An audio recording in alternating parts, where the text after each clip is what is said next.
On the way to Dayton. Oh, there you are. What a big head you have. We're on the way to Dayton. How many hams do we have on board, do you think? We got about 20 of them that said hi on the way in. Yeah.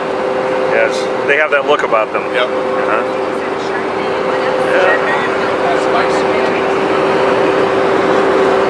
Okay. Hey, good morning. First morning of the Ham Fest, and you got to check this out. Look at that. The Dayton Amateur Radio Association official vehicle with a waterfall display built into the side of it. How about that? Now that is a cool vehicle. Not to mention a little stepper on top of the thing. Nice radio.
Slow, and then he gets faster.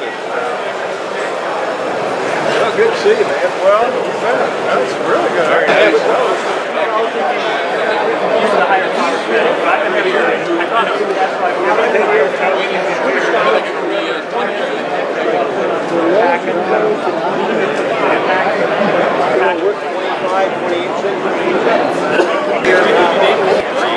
Both A and B VFOs did, yes. I was on the phone, we did some trouble. The chances of, you know, going down. Exactly.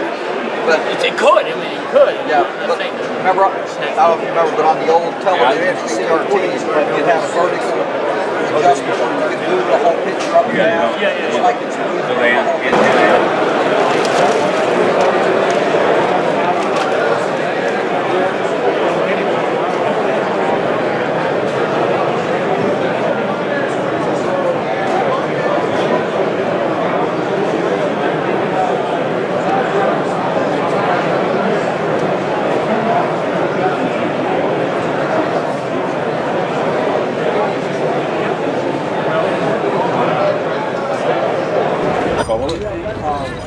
I don't know that I believe it's 400 watts. 450 on my bike. I can tell Jill that seems Does it look like that battery box or like this? I think it looks like this. Not this. I don't remember it looking like that. And No. You have a card? no, but I could get your card. Yeah, Okay. I'm interested in them. I mean, Okay, the price yeah. is right. I mean, I'll buy them from you. Okay, because I was going to sell them, but I was getting prices all over the place. Yeah. You know, people didn't, you know, but they look pretty clean. I'd say at least probably cleaner. So if it doesn't have the plate, it's probably, But it is a Harris, I believe. it's a Harris 39. I'm with Ed, WA4YIH, and we're going to show you the brand new D-Star 5100. And I knew a little bit about it, but Ed knows a whole lot more about it. Super, super impressive. And here's Ed from Dayton. So what we've got here is the ICOM 5100. One of the things that you'll notice when you first open it up is the size of the display. The display on this radio is like really large. So if we looked at if you've seen a 2820 display is only like this tall on this radio. So this one is just a large radio. Notice my hand will barely reach across it. So this is a dual band, dual receiver radio, does D-Star. with a lot of features built into it. This radio actually has the ability to do dual watch for D-Star, so we can actually put D-Star on both sides of the radio. You could put D-Star on both sides of a 2820 or the older radios, but when you did that, it was blank. The second one would always be muted. So now in the 5100, it's not muted. So if you hear somebody on the second receiver, you hear them on the radio, or the main receiver. The main receiver always takes priority over the secondary.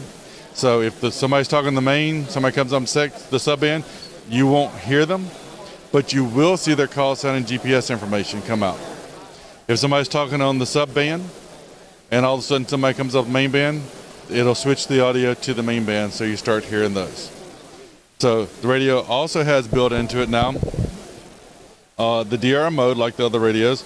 It's a touchscreen radio, so I can come in here now, and we're here in Dayton. I'll hit screen, and one of the features of 51 radios 5100 is the nearest repeater mode, the DRM mode. So I can come in and hit the nearest repeater, hit the nearest repeater DV. It comes back with the nearest repeaters, the direction and the distance to those repeaters. Now, you might have noticed, as I came in, we now have the near repeater FM mode. When I showed it to Randy, he just said, oh yeah, big deal. But then he went, oh, FM, wow. This is the closest FM repeaters to you. Again, distance to direction, this is the closest 20 FM repeaters. They're all in Dayton at this point in time. Hit it, we're on the air. That's all we had to do to it at this point in time. So the radio has in it also, you can put a Bluetooth module in. It's an optional Bluetooth module. With the Bluetooth module in, we have the Bluetooth microphone. So this Bluetooth microphone, the push to talk, connects up to a pair of earbuds that you can use. So when I hit the push to talk button, you can see on the radio, it goes into transmit mode. One of the features of the radio is with the Bluetooth board inside of it, you can actually pair the Bluetooth with an Android app. The Android app's available from the Android store. It's a free app, so it's you can load it. And if you look here at the app and look at the right side of the radio, you notice that they're saying the same information. So what happens is, as I push my mic, you'll notice that the radio will go in transmit mode, and so is it on the tablet.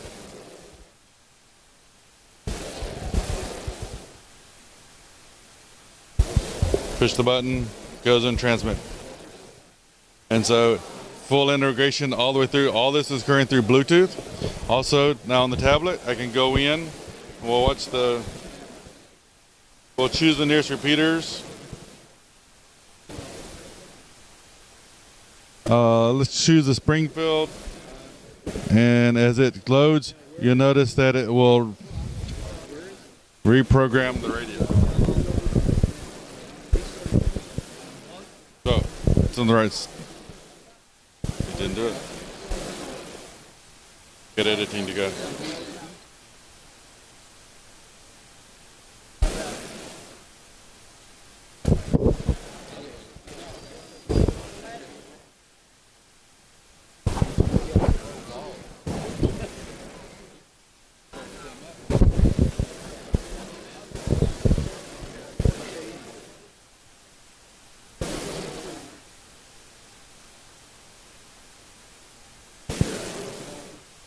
So you notice that it reprogrammed the radio as we went through. So the application also allows some features, such as sharing pictures. I'll show you some pictures that we've received.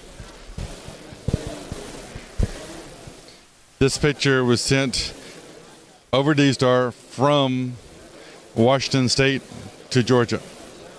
You'll notice the little black squares in it. Those are places where the signal dropped out for just a little bit. So the application actually sends these little blocks at a time. You'll notice the picture. It can, depending upon the resolution of the picture, it can take up to a couple minutes to send a picture back and forth. Also available now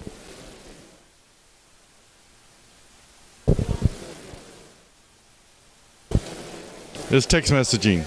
So from your Android app, you can text message other users. Over D-Star. There's a full receive history of D-Star stations. You see all of them showing up. It's grabbing all the information from the radio.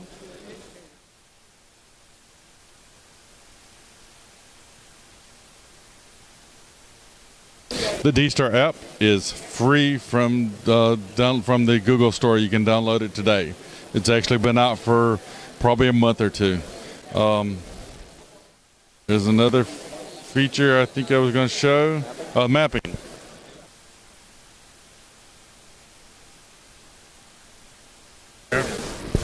So we have map, location shows up, and there's repeaters. I can actually click on these and they'll program the radio up. So this is a... So you click on the map, you choose one of those repeaters, you click on it, and it will reprogram the radio for you. Correct. So set the from repeater. You see it just changed the frequency on the radio. Wow, that's outstanding. It's come a long way. 10 years this year is how long D-Star's been around. It's been around. That's the VHF radio. They've been around now for about 14, 15 years total for D-Star. So this is pretty outstanding. It's taken a quantum leap here with the 5100 brand new from ICOM. And now we're with Bob Heil, Heil Sound. And Bob, we bought these devices today. Maybe you can describe, it turns this microphone into a wireless mic, and then the other end goes in this case, into our camera. And of course, Heil microphone and your new device. You want to talk about that just a little bit? Sure. Nice to be here. I hope you having fun? Absolutely. All right. Every time. Too bad they all can't be with us. That's right. We're having a lot of fun. It's a great show this year, as always. This is our new HBA. It's a Heil Bluetooth adapter, and Bluetooth has never been very popular in my world because they're all bubbly sounding. And you try to listen to some of your phones and some of your Bluetooth, and they're all We figured out how to fix that. And we did that in our HBA, and it's very clean and clear, and that's what I've been looking to do in building a wireless adapter that wasn't real expensive, and this answers that quest. And we got guys doing all kinds of neat things with it, but primarily I made it to plug into your transmitter so you didn't have to have a mic cable, and you can roam around the shack while you're listening to your buddies on the air, and it works really well. But we're starting to find out there's a lot of guys using it for other things, video cameras and iPhones and all kinds of stuff. So we're happy about that. We're showing our new headset today. It'll be here sometime in September. We've been working on that quite a while. And it's the answer to the big David Clark that feels like a vice on your head, only this one's very comfortable and has a lot of features. And our PR781 Gold is the first show for that, so might as well put a little bit of sparkle in your station. And the BM10's back, so we have a whole bunch of new products that work really well, and we're happy to bring them here to Dayton. 2014. I've been coming here. My first one was 1959 when it was in the Biltmore Hotel downtown, and there were 600 people at Dayton Hamvention. And in 1979, in this very hall, right there in the middle of the row, we had a little card table and started selling some of our little kits of equalizers. We were the first to bring equalization to the amateur radio world, and it was a big game changer, as you all know, because there wasn't any kind of equalization or audio tailoring, and we brought that. So we're very, very happy to still be here. Now they named the hall for us because we have a 100-foot booth. But we brought Julius Jones across the way, W4RT with his stuff, and Time Wave. All the audio guys are in Audio Alley. So hope you're here next year, and we'll see you on the air, and maybe we'll get to come and visit a club meeting on Skype one of these days. Love to have you. Absolutely love to have you again. And also mention about Ham Nation. Well, Ham Nation has been a growing thing for amateur radio, thanks to Leo Laporte. We'll be live with Leo from right here tomorrow at his next show at 2 o'clock tomorrow Dayton time. You can see it on your own computer. Just put Ham Nation into Google at 2 o'clock Eastern and watch us live from right here. But Ham Nation is on every Wednesday night. Again, just put Google in Ham Nation into Google, and you'll see all of them. We're doing program 150, I think. So, yeah, keep it going, and we'll be there for you all. Great. That's 11 o'clock tomorrow, Tucson time. Well, thank you very much. Appreciate it so much. And this is Randy KF0X again in Audio Alley. Just got done talking to Bob Heil moments ago, and this is still busy. I mean, what time is it? It's about 4:15 Eastern time, and this is Friday, and Audio Alley is still hopping. Oh, look at that guy. Who's that? Who's that guy with sunglasses indoors? And this is Audio Alley. All about audio for amateur radio. And the Heil booth. Oh, Ham Radio Deluxe. Oh yes, and Ham Radio Deluxe as well. I don't do that. And I'm with Dave Sumner. He is CEO of the ARRL. And we're right here in the ARRL section, which is about the largest of anything, except for maybe the flea market, in the entire Dayton Hamvention. Dave, thank you, and I appreciate you talking to us for a couple minutes for the Oro Valley Amateur Radio Club in Tucson. Well, it's great, and I'm sorry that you're all there and not here, but we're having a great time here in Dayton. We're celebrating the 100th anniversary of the ARRL. We'll have cake on Sunday morning, and I hope that at least some of you will be able to come to Hartford in July for the convention. Yeah, tell us a little bit about that. What are the dates? And it's in Hartford. And give us a little background on that. I'm sure some people would certainly like to visit if they can. Yeah, this is a one-off convention. We don't normally have the conventions in Hartford, but this year we're organizing the Centennial National Convention in the city where it all began in 1914. And we're having some very special events there, including tours of ARRL headquarters and, of course, W1AW, which these days is signing the very special call sign W100AW. Outstanding. Well, I appreciate you talking to us, and this will be shown at our club meeting this evening in Tucson, and glad you were able to take a couple of minutes. And with the 3-hour time difference between here and Tucson, we have time to go back to the hotel, edit it, and our meeting will start at 10 o'clock Eastern time, but 7 o'clock in Tucson. Okay, so you guys don't do daylight time out there, do you? No, for some reason we do not. We're always, the best way to describe it is we're always on Mountain Standard Time, but the way people tend to remember it is during the summer, when everyone else is daylight saving, we're Pacific time. The rest of the year, we're Mountain time. Yes. Well, enjoy, and it's always good to hear the big signals from Arizona. Thank you very much. Hi, Appreciate this is David, AK2L. We've stopped at the Connect Systems booth. We've stopped at the Connect Systems booth to talk to Jerry Wanger, who's the president of Connect Systems. And we wanted to talk briefly about the new digital radio that he's working on. He's actually taking pre-orders for it right now, and in fact, I'm going to bring back some brochures so you can all see it, but the radio prices run from about $200 to $250. Let me pass the microphone over to Jerry to say a few words about it. Okay, 7000 is basically going to be a multi-protocol type of radio. It's going to start out with analog and D-Star, and later on we're going to add, as we can, DMR, P25, Fusion, NXDN, and DPMR. Not sure how long it's going to take to get those formats in, but the hardware is capable of doing it. It also has a Wi-Fi adapter, which allows you to go directly from your radio onto the internet, so you can bypass things like these dongles they use right now for D-Star. If you're at, say, a Starbucks, any place in the world, you can go directly to any of the reflectors and speak to wherever you want to. Thank you. Now, the key points here are that the radio uses an AMBE codec, So you're not doing that all in software. You're using actual real silicon. The radio will be delivered with D-Star and analog FM, and then all of the other modes you just mentioned will be available in the future as a software upgrade. Yeah, correct. And we don't charge ourselves for upgrades. You know, it's possible for other people to develop upgrades because we're providing the source of the complete radio. So if people want to either do it as a hobby or do it as a business, they're welcome to develop their own software. Thank you very much, Jerry, for your time, and nice meeting you.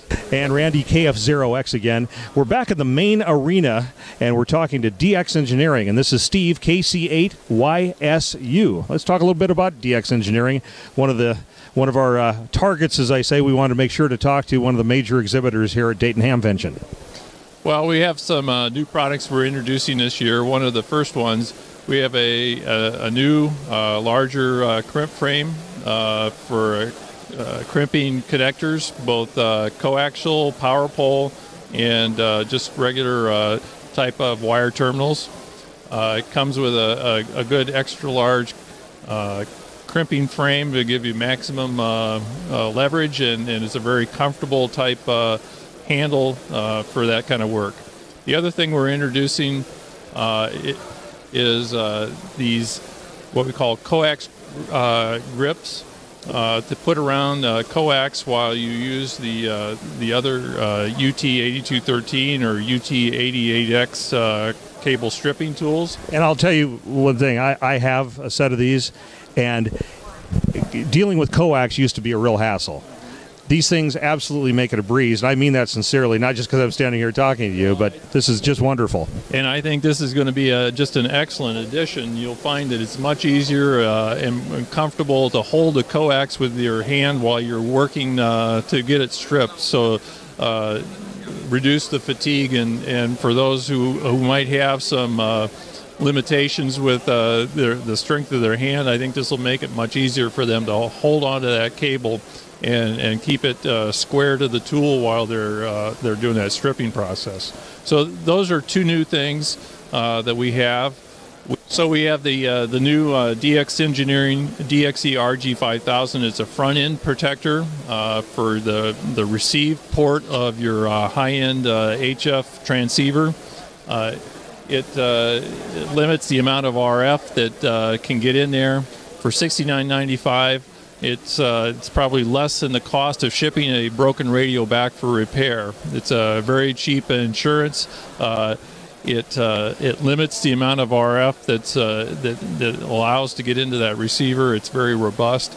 It's also a clean type of signal. The process of limiting the RF doesn't cause a lot of noise, undue noise to be added to the signal.